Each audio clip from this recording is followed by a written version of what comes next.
whole odium of the affair of the Third Nouveaux had been cast upon these unhappy men. Public indignation vented itself throughout their journey. I witnessed their arrival in Nantes. This city had not yet laid aside the feelings of exasperation created by those revolutionary scenes which had deluged it with blood. They would have been torn to pieces had not the military been called to arms. The assistance thus afforded was hardly sufficient to protect them from being thrown into the river. The party of the nobles had gained the ascendancy. They had repelled the bare suspicion of being concerned in the attempt, and gravely asserted that men of rank were incapable of entertaining so iniquitous a design. Nevertheless, the researches continued. The first consul kept urging on the prefect of police, whose zeal acquired new ardor from the sluggishness imputed to the head of that department. The horse, which was harnessed to the infernal machine, had been killed on the spot, but not in the least disfigured. Some fragments of the vehicle were strewed about the carcass. The prefect ordered they should be collected and sent for all the horse dealers of Paris. One of them recognized the horse that had been killed as having been sold by him and delivered at a house of which he indicated the street and the number. This intelligence was followed up, and the whole mystery unraveled. The portress gave the names of its inmates. By degrees, it was ascertained that an old Vendéan chief named Saint Regent had worked for 6 weeks with several of his party at the construction of the infernal machine, which they had placed in a water carrier's barrel, in which it actually exploded. Every plan of a complicated nature, however well combined, will always miscarry when put to the proof. The driver was too late in lighting the train that was to set fire to the inflammable machine. The carriage of the first consul had already turned the corner of the Route de Malta before the explosion took place. This discovery, although made at too late a period to reach the guilty, had at least the advantage of pointing out to which party they belonged. Chapter 23. The first consul was at Malmaison when I returned to Paris, and I immediately waited upon him. He expressed great satisfaction at the sailing of Admiral Gentilhomme, an accomplishment of which object was the most difficult part of my mission. He fancied that the squadron had achieved everything, since it had triumphed over the obstacle that prevented its departure. His confidence, however, was soon shaken. The squadron, having been dispersed by the storm on its quitting Brest, had rallied at Camp Finisterre. It had afterwards doubled the Straits of Gibraltar, passed on to Cape Bon without encountering any obstacle, and was almost within reach of its destination when on a sudden it tacked about and entered Toulon at the moment when it was expected to be in the roads of Alexandria. Disappointed beyond measure at this extraordinary and unaccountable return, the first consul dispatched Lacuée, his aide-de-camp, to Toulon with orders that the squadron should again set sail, and that he should bring him an account of the motives which had induced the admiral to return to France. My curiosity was awakened on the subject, and I learned upon inquiry that the admiral's conduct was influenced by the false notions entertained of the state of our army in the East and of the efficiency of the British naval force on the coast of Africa. The officers of the fleet had taken it into their heads that once arrived at Alexandria, they should never be able to quit it. They were apprehensive of being made prisoners, and under pretense of the damage experienced by some of the ships running foul of each other, they brought the squadron back to Toulon. They made, by these means, a voyage 3 times longer than what they had yet to perform in order to gain their destination, and ran infinitely greater risks of coming into contact with the English squadrons to avoid incurring the mere chance of meeting them along a coast, all the commanding points of which were in our power. The feeling of disappointment was heightened when it was afterwards learned that they might, without the least difficulty, have entered the passes, which were perfectly free from cruisers. The whole of the English ships had repaired to the archipelago in order to stimulate the Turks to fresh efforts. Admiral Gentilhomme could not have been ignorant of this, since he had met on his return and captured an English ship of war, which had made him acquainted with those facts. Nothing could be more pitiful than the motives alleged by Gentilhomme.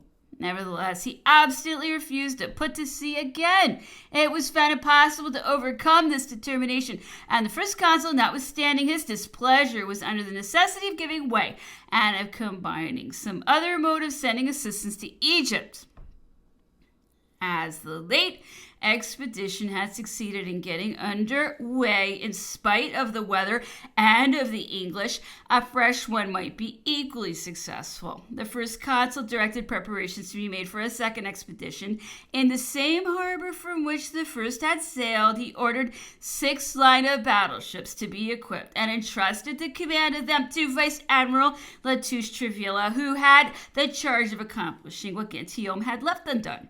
He sent me at the same time to Rochefort for the purpose of collecting and organizing everything that was to be embarked in another expedition which was preparing at that place. I first repaired to Lorient, where I was to send out to sea 2 new ships and a frigate that were lying in that port.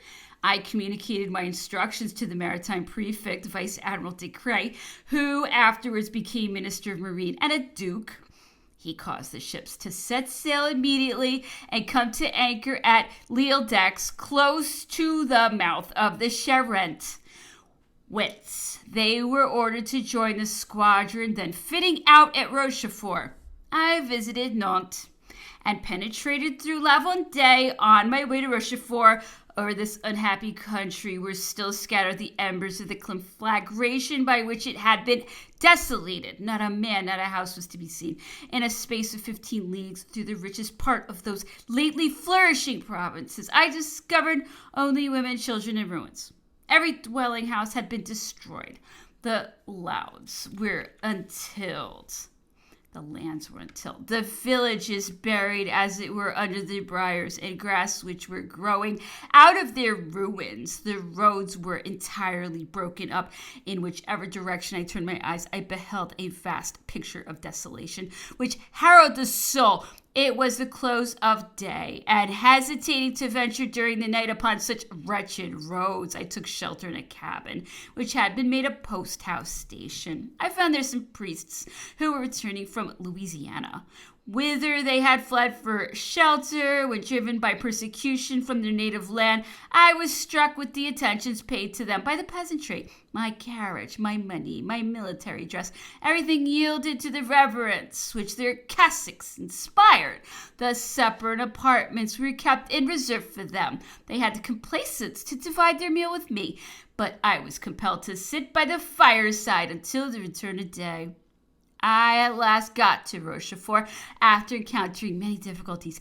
Admiral Brie had already reached that post with the 2 ships from Lorient. Those, however, that were fitting out in Rochefort were very far from being ready for sea. Several extraordinary couriers were sent to me every week by the first consul, to whom I was to return on the day of their arrival in answer to each of his questions, which originated in his having just learned that an English army was on the eve of embarkation for the purpose of attacking Egypt. He kept urging me on, as well as the admiral, not to neglect any means of accelerating the expedition. His letters, some of which were of great length, were indicative of the extreme anxiety he felt for the colony. He noticed every object which it stood in need of, the artillery and small arms, medicines and projectiles. He pointed out and ordered everything: cart, harness, spare stores, instruments for every trade, cases of mathematical instruments, pencils, surgery cases, chemical instruments, all the most minute articles used by the engineer, the chemist, and the mechanic had shared his attention. Many of these objects were not to be had at Rochefort or La Rochelle, and I went in person to Bordeaux in search of them. Admiral Brie, on his part, had succeeded by dint of perseverance in fitting out 3 sail of the line and as many frigates. He made them get under way for L'Île d'Aix, where they formed a junction with the ships lately arrived from Lorient. This squadron had thus on board not only a considerable reinforcement, but also whatever the colony could stand in need of for its several establishments. The first consul had given me the superintendence of the detachments of each service about to be sent on board, and directed me to distribute the men and the objects of various descriptions to be embarked in such a manner that no one ship should have a greater proportion than another. Having therefore 8 ships to supply, I had to divide the men, powder, ammunition, projectile, etc., and send on board each ship an eighth of the aggregate amount. In this manner, each ship had its proportion of everything, and if one vessel should be lost, this was only attended with the loss of a portion of each object instead of the whole of one description, and which might have been the one most needed by the colony or the army. This was an unusual mode of distribution and was warmly resisted by the Marine Department. I reported this opposition to the first consul, who imperatively settled the question by replying that I should see to the punctual execution of his orders, and desiring me to point out to the admiral the advantage of the distribution he had enjoined, which afforded us a security that a part of the various objects of which the armament was composed would reach Egypt, and protected us from the consequences which might have resulted to the colony from a loss of a vessel exclusively loaded with the supply it stood in need of.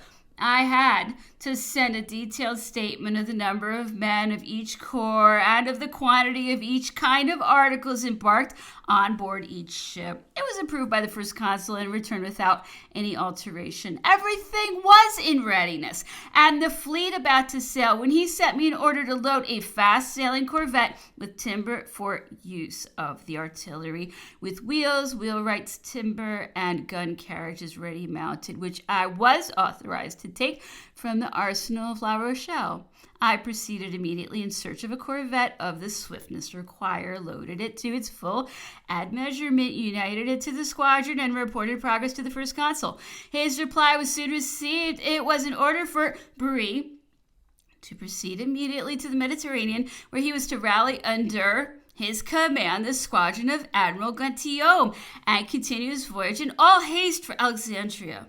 It was unquestionably a work of some magnitude, with the weak resources possessed by the Marine Department when the first consul assumed the supreme authority, to have succeeded in fitting out 11 sail of the line and 7 or 8 frigates, of which force the 2 squadrons were composed. Had these ships reached Egypt, which it has since been ascertained they might have done, the colony would have been saved. They were conveying it upwards of 8,000 fighting men and 50,000 stand of arms, besides a variety of other objects that would have contributed to its defense. Unfortunately, the favorable season for setting sail had elapsed amidst the difficulties which attended their fitting out. That season was succeeded by calms and contrary winds, and it was found necessary to put off the expedition to the autumnal equinox. But it was then too late. We had already lost everything in Egypt, as will presently be seen. Whilst the first consul was urging the departure of the succors he was sending to the army in the east, he neglected no means of annoying the English.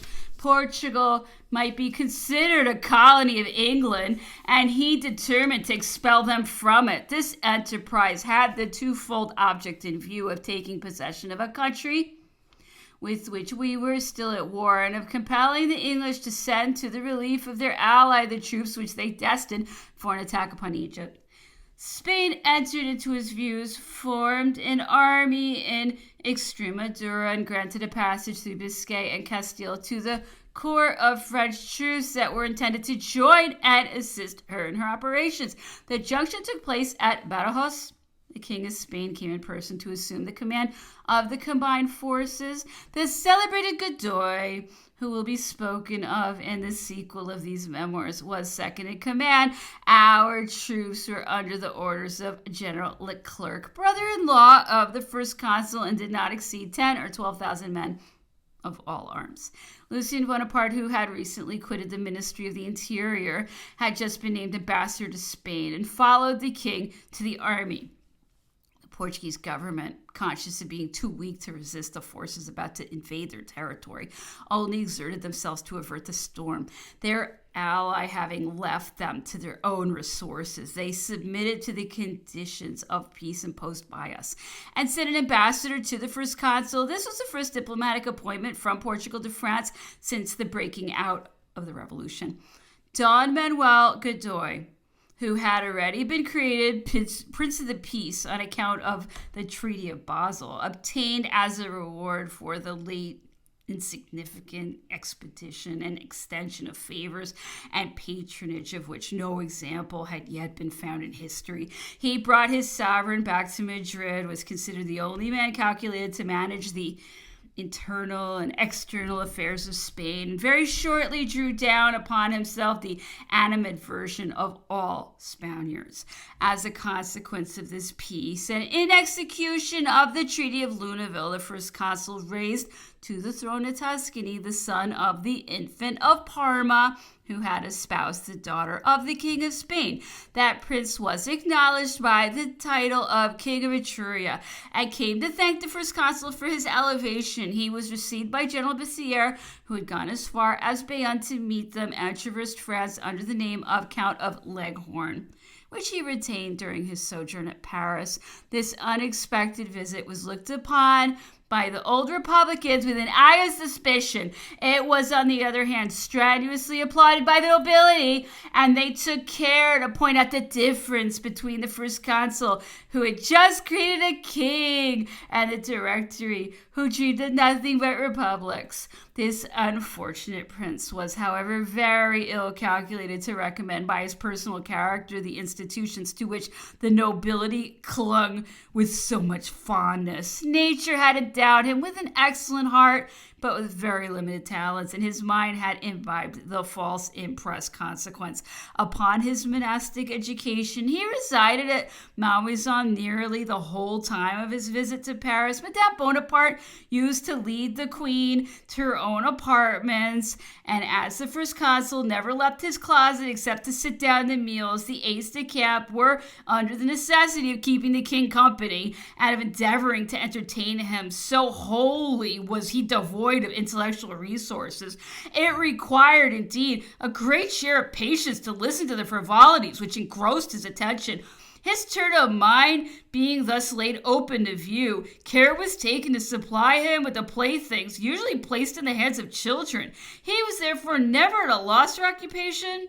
His non-entity was a source of regret to us. We lamented to see a tall, handsome youth destined to rule over his fellow men, trembling at the bare sight of a horse, and wasting his time in the game of hide and seek or at leapfrog with us, and whose whole information consisted in knowing his prayers and in saying grace before and after meals.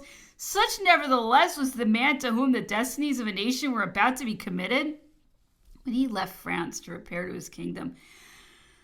Rome need not be uneasy, said the first consul to us after the audience of leave. There is no danger of his crossing the Rubicon. The departure of the King of Etruria gave rise to a highly unbecoming act, which was likely to be attended with serious consequences for the individual who had been guilty of it. Madame de Montesson, who had contracted a left-handed marriage with the Duke of Orleans, the grandfather of the present one, without, however, at any time assuming his name, conceived the idea, no doubt, that the revolution in destroying all titles had sanctioned her intercourse with a prince of the blood. She suddenly took it into her head that she was the only relative of the Count of Leghorn in Paris, and that as such it devolved upon her to pay him the honors he had a right to claim from the remains of the old court society. She was undoubtedly adopting the revolution with all its consequences when she conceived the thought of bringing together all the returned emigrants who were to be found in the capital in the same company with those who had risen by their deeds, and inviting them to the house of an old mistress of the Duke of Orleans to pay their respects to the infant of Parma, the son-in-law of the King of Spain, Madame de Montesson dared to go farther. She invited the family of the first consul as well as the persons of his suite. We went thither without giving the first consul any previous intimation and were severely reprimanded the next morning for so doing. He dwelt with warmth upon the great impropriety of such an invitation, and if he abstained from any severity towards the individual with whom it originated, his indulgence is, I believe, to be ascribed to Madame Bonaparte, who undertook Madame de Montesson's defense, as well as to the necessity he still felt of keeping on terms with everyone.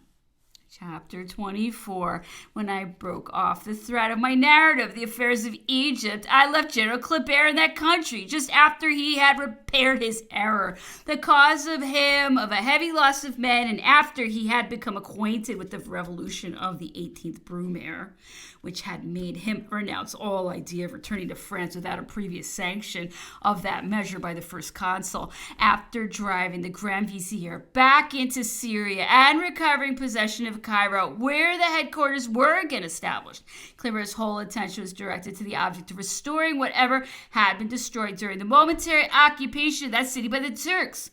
He was walking one morning upon the terrace of his garden and in conversation with an architect respecting certain plans of improvements which he contemplated for his residence, when his attention was drawn to a wretched fellow, a peasant, who had just issued from a group of fig trees almost in a state of nudity, and who handed on his knees a folded paper to the general. The architect had turned his head to the other side of the terrace whilst Kleber was unfolding the paper. The wretch availed himself of this moment to stab Kleber to the heart with a dagger, which he had kept concealed under his cloak, and repeated the blows until Kleber fell to the ground. The architect pro tem ran up with the measure he held in his hand, but having also received a wound, he was unable to lay hold of the assassin. His cries, however, drew people to the spot, but it was too late. Kleber was aspiring. The fellow was found concealed in the garden, arrested. He was interrogated, brought to trial, and condemned to death.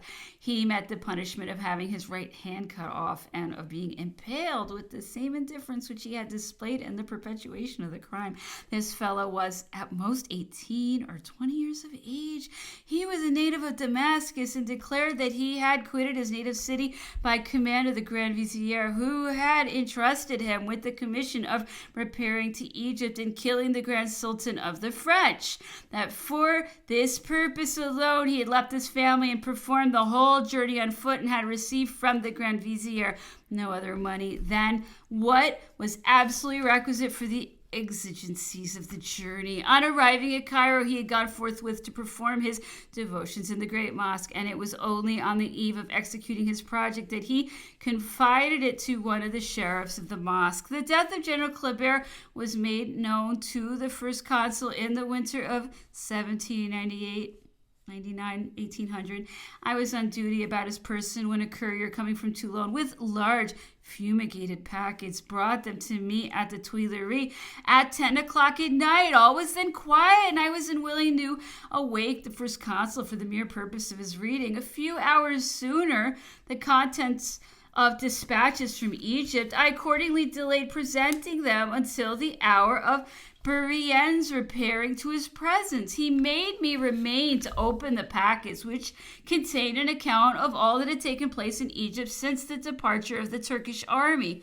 The loss of General Kleber had a powerful influence over the fate of the colony. The first consul had already forgotten his causes of complaint against him, and evinced sincere regret at losing that officer by so melancholy a catastrophe. He considered the event as injurious and fatal to his future views, and openly spoke his sentiments to Kleber on this subject. Had he found anyone capable of succeeding him, he would have sent him off without delay, but there were few men calculated for so important a command, and this gave him a fresh occasion for deploring the loss of General Desaix. He reflected a long time upon the choice he was to make. He even did me the honor of mentioning the matter to me one day when he appeared to have set his view upon General Richepince. but he did not appoint him because his chief reliance was upon the effect he contemplated from the arrival of his squadrons, the departure of which he still hoped to be enabled to effect.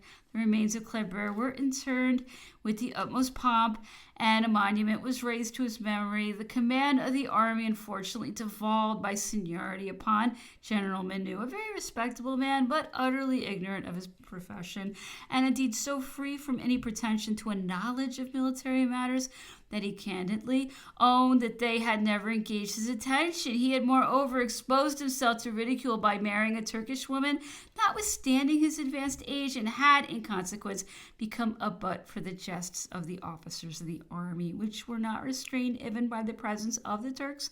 Naturally a grave people who consider raillery as a very serious offense when directed against the officer in command, independently of his services not being illustrated by any act of renown, General Menou had to command an army very fastidious on that subject and quite unmanageable in respect to many other requisites. Such was the state of military discredit in which the British forces found him at the head of those with whom they came to contend in Egypt. The British army, under the orders of Abercrombie, after the lapse of several months, consumed in forming and organizing it in the Gulf of Satalia, at the extremity of the Mediterranean, came at last in sight of Alexandria, to the access to which would have been perfectly free from our squadrons during 2 entire months without being interrupted by a single cruiser. The English cast anchor in the road of Abu Qir between Alexandria and the mouth of the Nile, and effected a landing on the same part of the coast where the Turks had landed 15 or 18 months before. From this moment began a series of blunders which, for the sake of history, I deem it proper to detail. Although upon quitting Egypt, the first consul had left directions for keeping the army close to the seashore during the favorable season for effecting a landing, those orders had not been attended to. The army was still divided and scattered over the country for the greater comfort of the troops and of the general officers, without any preparation being made for their forming again. The consequences was that the British army found no other obstacle to its landing than a weak corps from the garrison of Alexandria, commanded by General Friant, who was governor of that city. The remarks passed upon one of his predecessors, similarly situated on the occasion of the landing of the Turks, were fresh in Friant's recollection. Whether owing to this or to similar cause, he attacked the British army, but was very roughly handled and compelled to retreat after suffering without any corresponding advantage, a loss which, considering the position of our army, was extremely serious to it. General Menou, who had received information of the sudden appearance of the English army, had at last quitted Cairo after hesitating for many days upon the plan of opening operations to be adopted. He had sent forward to General Lanuza with part of the division formerly commanded by General Desai. This division arrived after the check sustained by Friant and attacked in its turn the English army, but with as little success, being defeated in like manner and driven back with still greater loss. These disastrous results of partial attacks made the troops, whose position imperatively prescribed to them not to act otherwise than in concert, were the necessary consequence of the injudicious plans of General Menou, who had conceived the notion of sending forward a part of his forces along the borders of the desert and retaining the other part at Cairo instead of sending them off in a body to the coast. He had last arrived in person with the rest of the army, made his arrangements for attacking, and on the 30th Ventose gave, under the walls of Alexandria, the battle of that name, the loss of which decided the fate of Egypt. Our numerical strength would have been greater than that of the English army Had it not been for all the losses which Kleber on the one side and those two unconnected attacks on the other had occasioned it, we had an unquestionable superiority in cavalry and artillery. Our infantry was less numerous, but an insuperable obstacle to success was to be found in the jealousy or mistrust felt by General Menou towards the most distinguished officers of that army. He could hardly muster courage to call in aid of his inexperience and practical knowledge of men whom he had long injured. He was, however, compelled at last to adopt this course. He asked General Lanuza for a plan of attack, which the latter concerted with General Renier. The dispositions agreed upon were immediately inserted in the orders of the day, and everything was prepared for action. But Lanuza was shot at the first onset. The attempt, which was to be the principal feature in the action, of failed success, and it was found impossible to remedy the failure.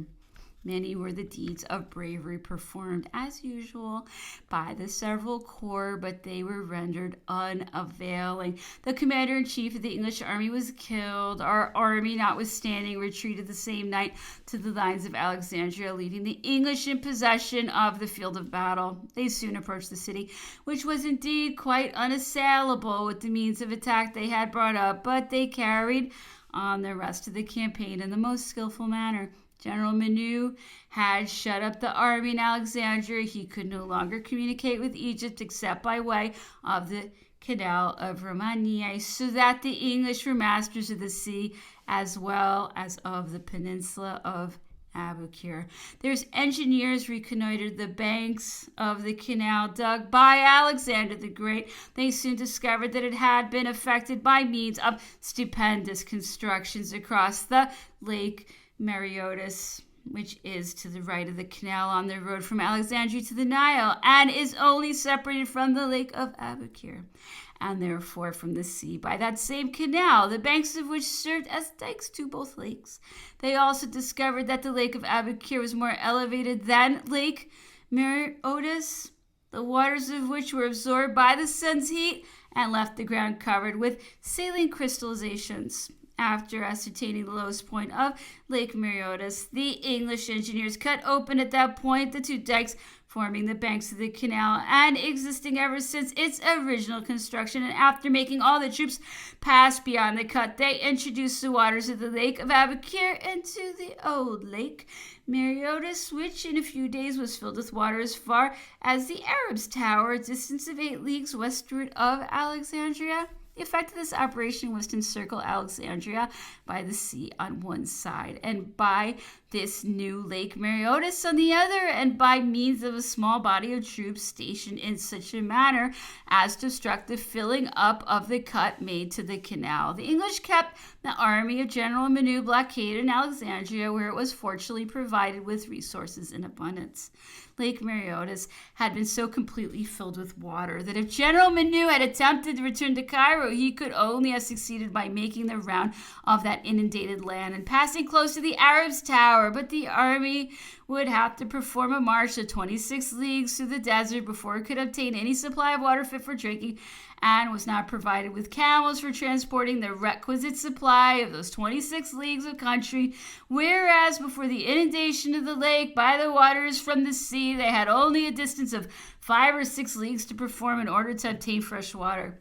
Such being the situation of the army, it could have been no otherwise employed than in consuming its provisions. After the English had taken all the requisite measures, they had caused their stores of all kinds to be transported to the mouth of that branch of the Nile which runs into the sea at Rosetta. They then marched upon Cairo by ascending along the banks of the Nile, and arrived without encountering the smallest interruption. They found their General Belliard, whom General Menou had left in that city with a small body of troops to protect it, as well as the hospitals, stores, and the various establishments of the army. Or, to speak more correctly, General Belliard was surrounded by difficulties on all sides, and had not the shadow of an army. Our affairs were in a condition the very reverse of what they should have been. Menou was blockaded in Alexandria with his whole army by a small body of British troops who protected the cut of the canal, and Belliard was in an open town with all the material of the army, but a very small body of men to oppose the whole British army. Placed in this dilemma, he had no resource but in a capitulation, and he entered into one. It has been much insisted upon that he should have ascended the country and retired into Upper Egypt. There was no impossibility of his so doing, but what purpose could it have answered?